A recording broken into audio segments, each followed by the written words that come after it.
que ça bouge. Dans le cadre du réseau Éclore Saint-Exupéry, une expérimentation pédagogique s'est réalisée entre une classe de 6e du collège Missy et une classe de seconde du lycée Saint-Exupéry, en SVT.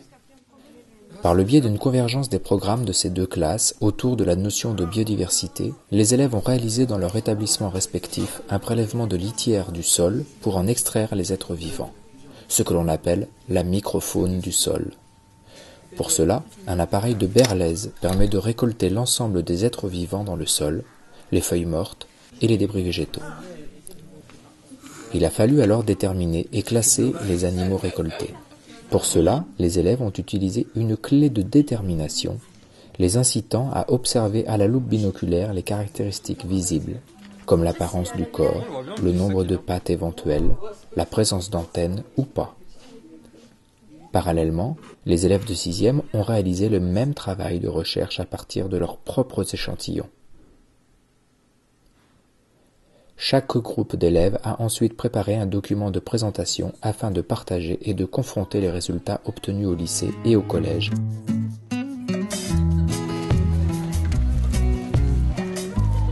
Les élèves du lycée se sont déplacés pour rencontrer les 6e du collège.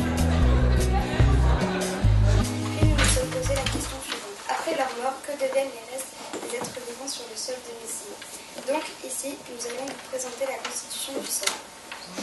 On a des feuilles en très bon état. Ces derniers avaient préparé plusieurs activités à destination des élèves de seconde afin de présenter leur démarche et leurs résultats. Dont le sol est d'une partie formée de feuilles mortes et de débris de végétaux et d'animaux en superficie. C'est la litière. Les collégiens avaient préparé un exposé sur l'origine de la litière du sol et de sa biodiversité. Cela permit de compléter les connaissances des lycéens. Et enfin des roches composant le sous-sol. Et d'une partie formée de feuilles mortes et de débris de végétaux et d'animaux et superficie. C'est donc la litière. Non, c'est pas une araignée. Ça se gorge. Les collégiens avaient préparé un certain nombre de spécimens à reconnaître en utilisant leur propre clé de détermination.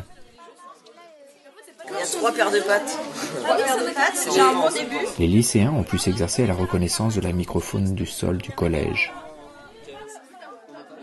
Collégiens et lycéens ont pu ainsi coopérer et échanger sur leurs propres pratiques.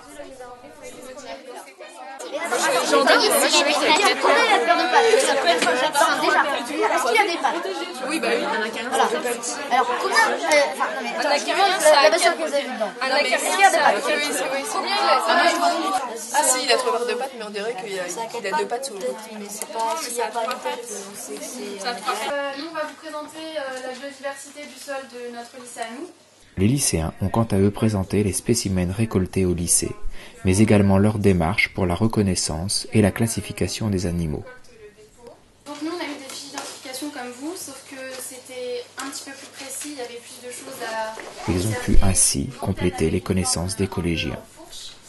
Et on a une paire de pattes par segment. Donc un diptère, c'est une mouche ou un moustique.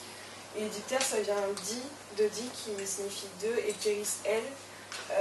Les mouches et les moustiques sont les diptères les plus connus. Donc du coup, on a regardé, on a vu cet animal est segmenté, n'est pas segmenté. Donc là, on a regardé, on a vu qu'il était segmenté en forme de verre ou en forme d'asticot. On a regardé en forme d'asticot et ça nous disait que c'était une larve de diptère. Dans la famille des acariens.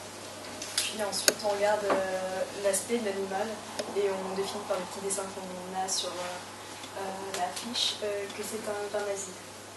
Merci.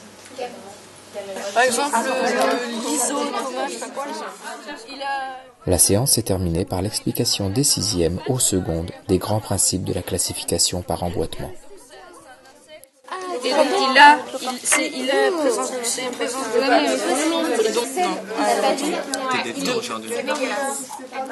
C'est dans le 7 paires de pattes. Les objectifs ont été atteints.